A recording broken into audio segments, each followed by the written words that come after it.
Keto and Krime, Keto and Krime. We uncover the grime on Keto and Krime. Keto and Krime, Keto and Krime. Now is the time for Keto and Krime.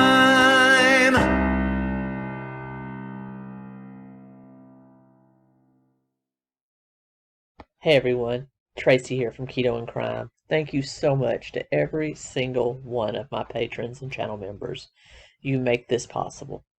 And you're one of the reasons I do this. And I thank you from the bottom of my heart. And if I haven't said it before, thank you. I'll sing it. Thank you. Thank you for hanging in there with me and letting me geek out, not making fun of me like a lot of other people do, because I like weird stuff about crime and dark history. Thanks, everyone. Hey, everyone. Welcome to Keto and Krime. Today, I've got the second in what Mike Harlow lovingly tapped as the Holy Trinity of serial killers, at least in America. And that is the trio of Ted Bundy, Jeffrey Dahmer, and John Wayne Gacy. Well, today, I have got John Wayne Gacy for you. That's right. The Chicago Slayer, the Mad Clown, the demonic Democrat.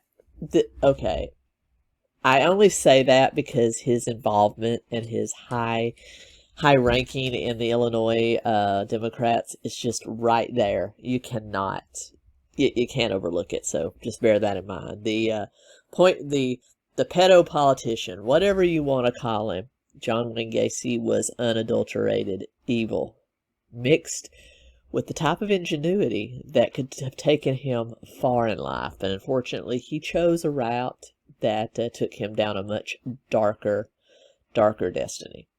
And we are going to talk about him today on Keto and Krime. With that being said, thanks so much to my wonderful patrons and channel members. Could not do this without you. Your support is always appreciated, never required, but I really appreciate it. The best thing you can do is to join us, watch, like, comment, share. If you know somebody that would love to listen to this, that loves to listen about dark history and true crime, let them know about the channel. Bring them on in. We always like to meet new people. And with that being said, let's dive into John Wayne Gacy. Also, I'd like to dedicate this video to my good buddy and fellow YouTuber, JB Gunner. He and I don't see eye to eye on a lot of things, but we are still good friends and we banter back and forth a lot. And he runs a very controversial political channel, so you can go over and check him out if you'd want to. Enter at your own risk. If you are kind of sensitive, I wouldn't recommend it. But he's a good friend to me. He was right there when my channel got hacked, one of the first YouTubers that reached out to help me. He's always been great to me.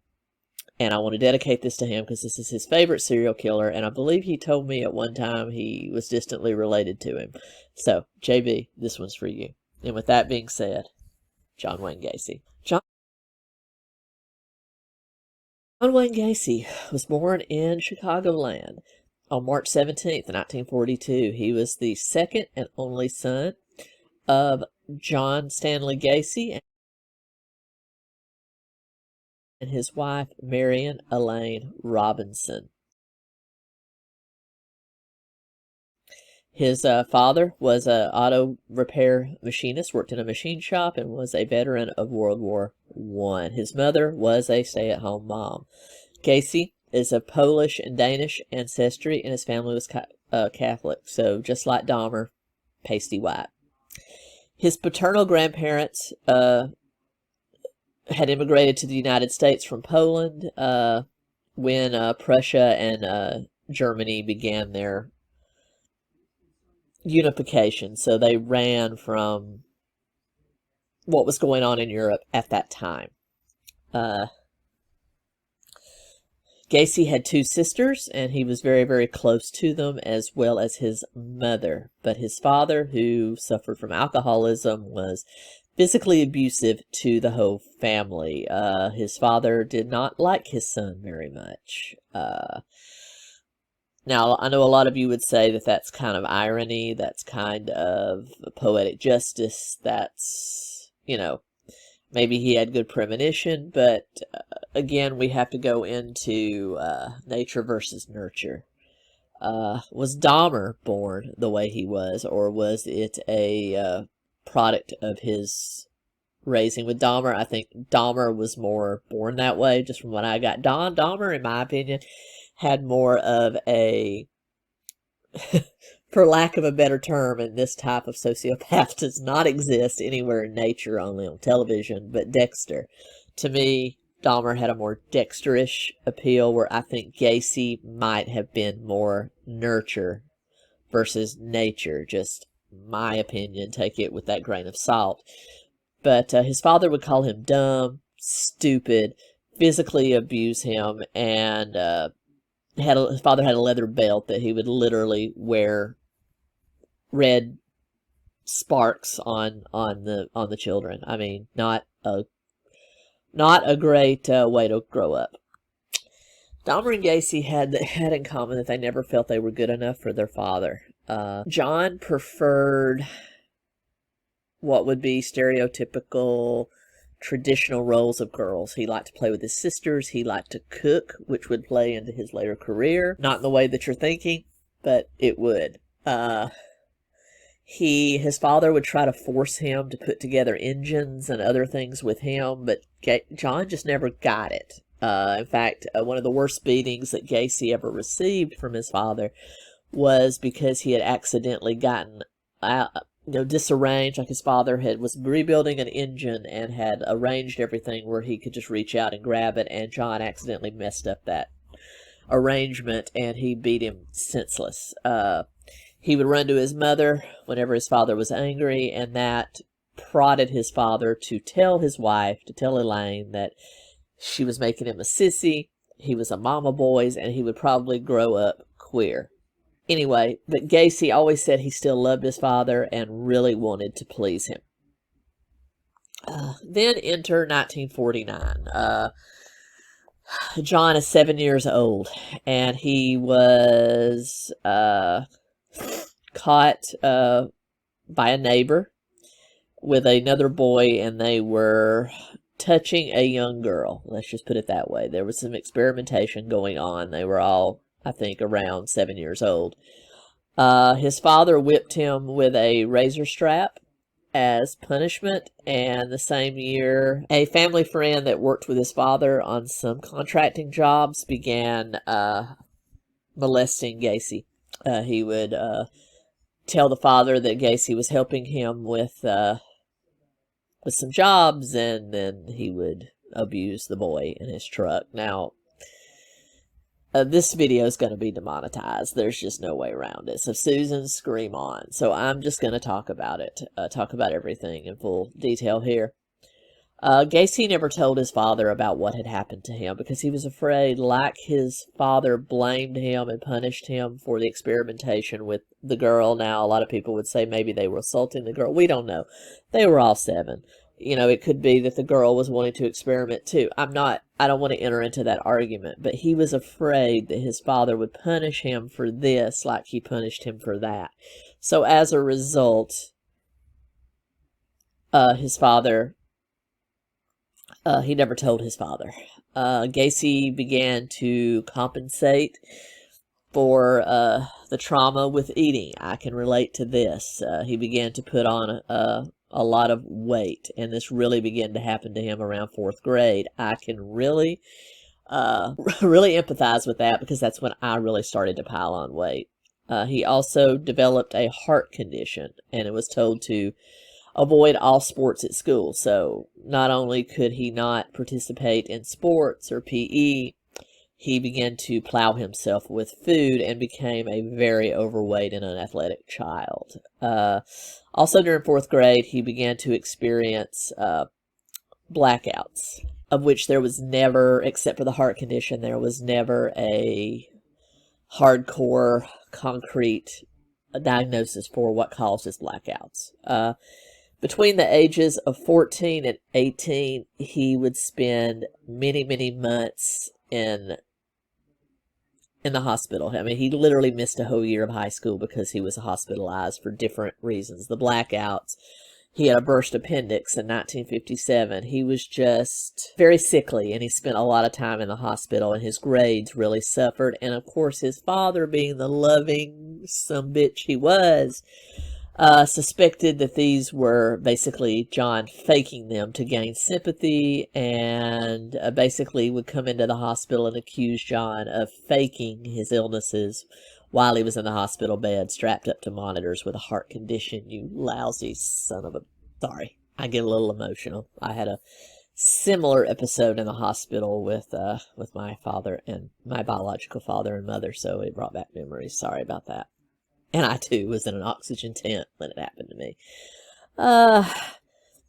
And this did not dissuade the physical abuse that Gacy was suffering at the hands of his father. His father would beat him senseless at every chance, anytime he was even pissed off. And according to his mom, his sisters, friends, Gacy never once did more than to raise up his hands in a defensive stance against his father. He never once took a swing at him. John Wayne Gacy's early days came off. I know he became kind of unadulterated evil, but I think we can say that unlike Dahmer, a lot of his was definitely nurture. I mean, come on. But that being said, let's move on. At age 18 in 1960, John became very interested in politics and began working as an assistant precinct captain for the Democratic Party in his Chicago neighborhood. His father, of course, did not like this. He called him a patsy. His father must have been QAnon. I don't know. But he called him a patsy, saying that he was kind of becoming a shill, a shill for the man for this. But, whatever. It was widely believed that Gacy became so involved in politics as a way to gain acceptance and attention from others that he actually craved from his father, but never got, except in a very negative way.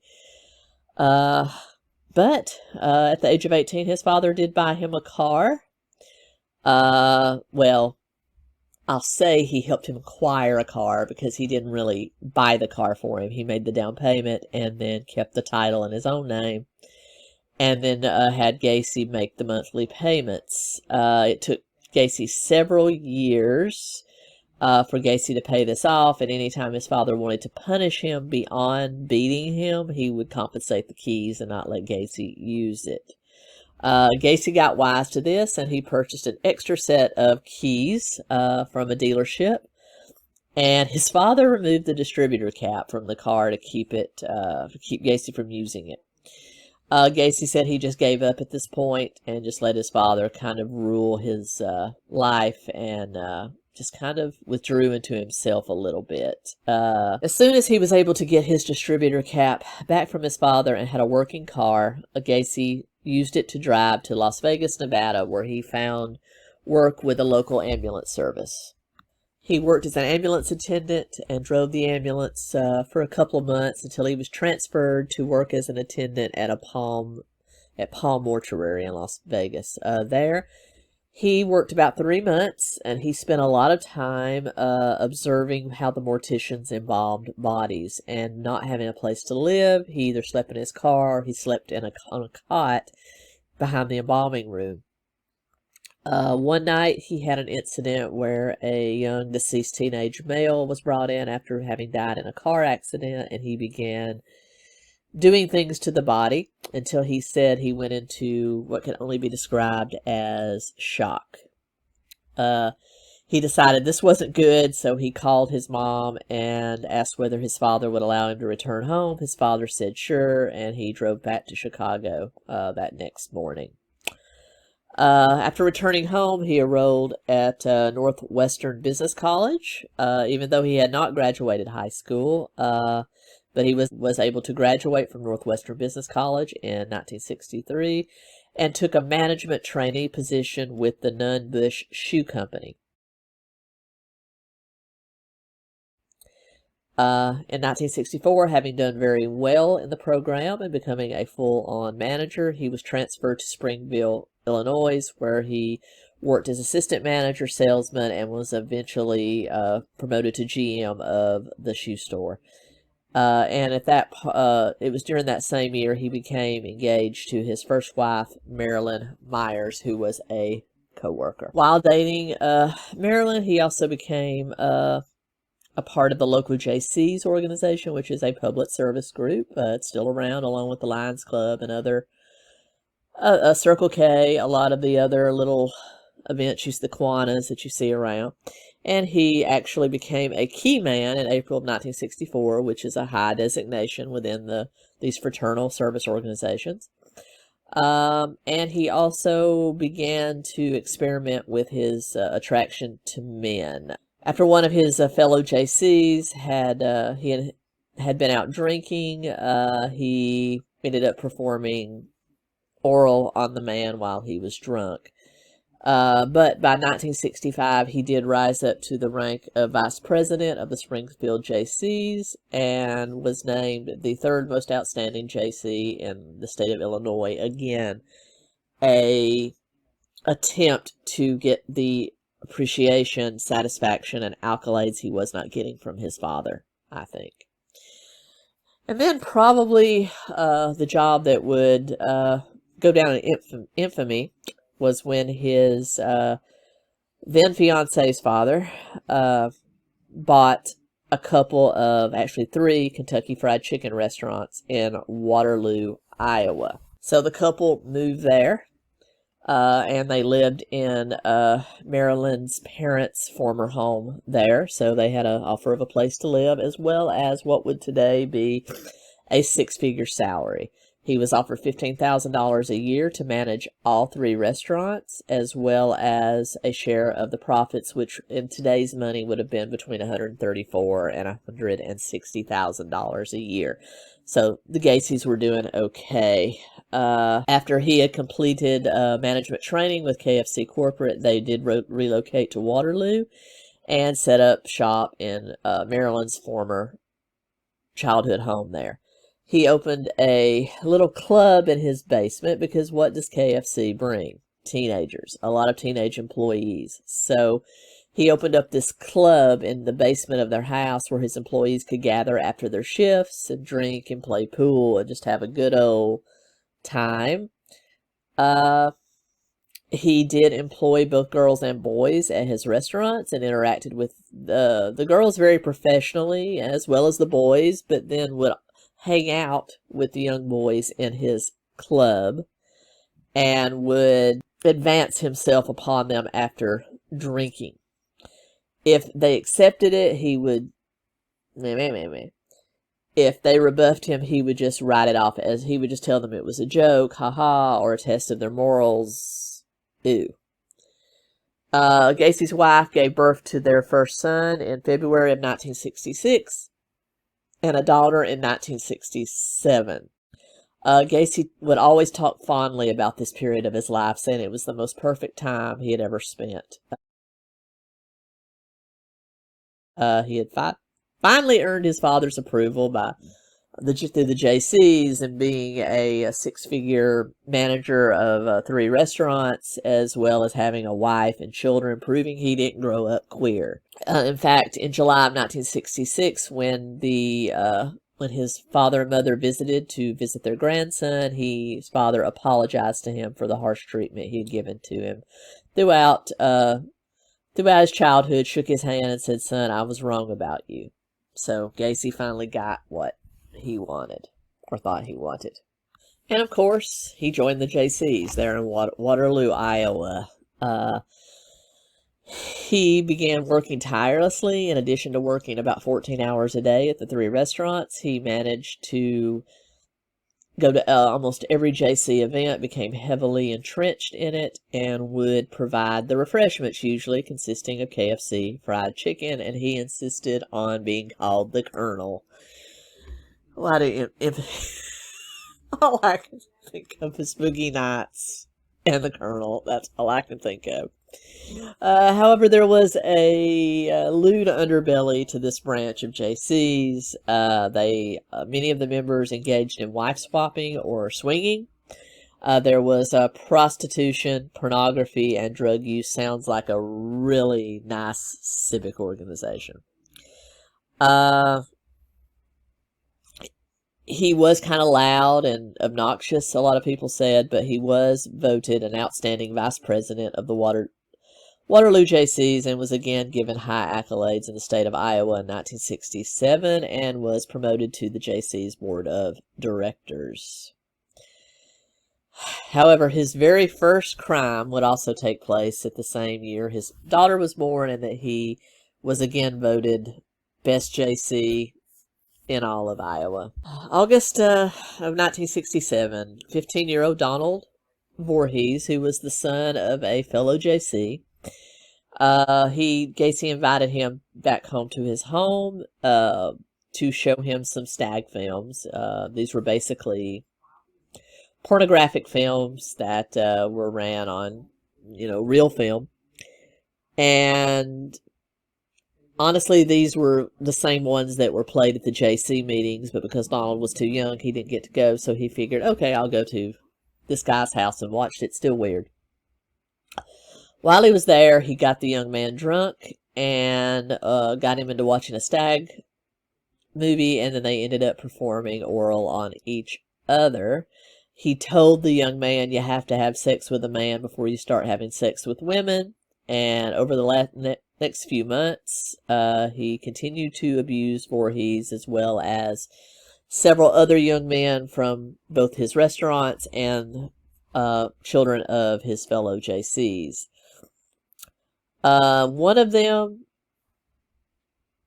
he actually encouraged to have sex with his wife, Marilyn, and I couldn't really find any information on whether that actually happened, but we do know that this young man ended up blackmailing him, and he actually had to pay the young man off. So a lot of unusual things going on. He even told some of these teenagers, and they believed him, that he had been tapped by the government to do these sexual experiments. And then in the end, he ended up paying them all off with $50. Finally, in 1968, kind of sick of it, demoralized, Donald Voorhees reported to his father that what Gacy had been doing, and Donald Voorhees Sr. Informed the police, who arrested Gacy and charged him with sodomy and the attempted assault of another 16-year-old by the name of Edward Lynch. Gacy vehemently denied all charges and asked to take a polygraph test.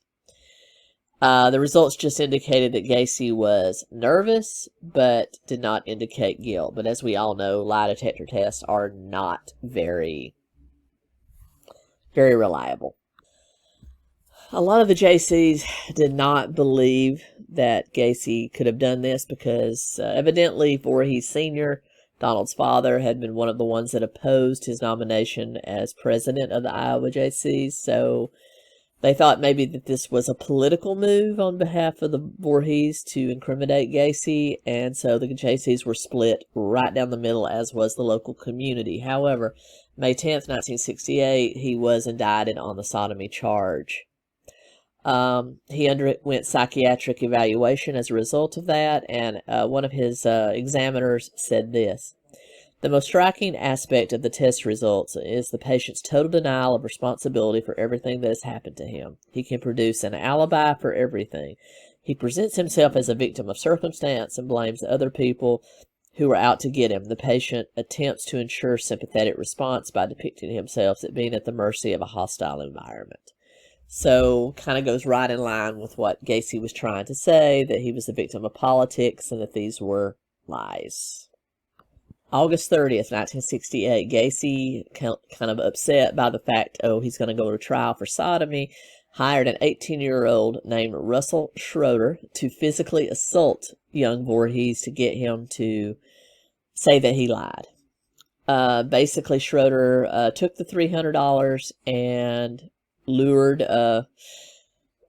Voorhees to a park and sprayed mace in his eyes and beat him senseless. However, Donald Voorhees was able to escape and reported the assault to the police. Good for him.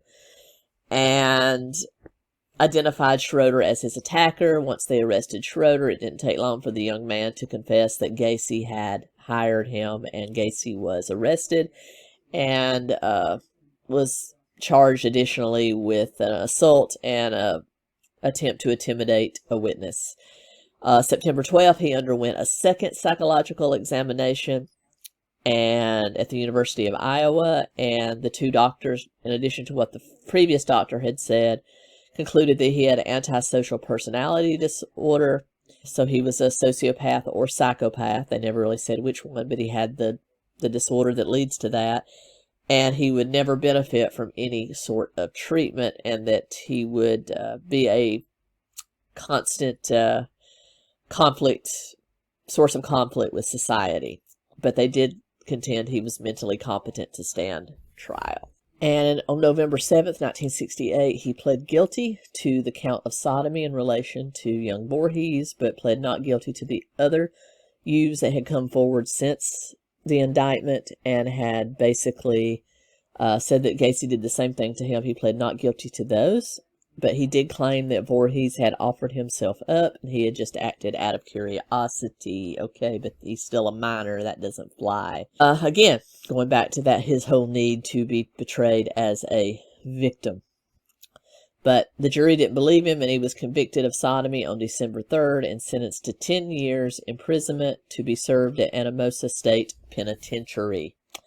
Marilyn filed for divorce the same day that he was convicted, and of course, with everything she requested, she be awarded the couple's home in Waterloo, which I think was still technically her parents. Anyway, sole custody of their 2 children and alimony.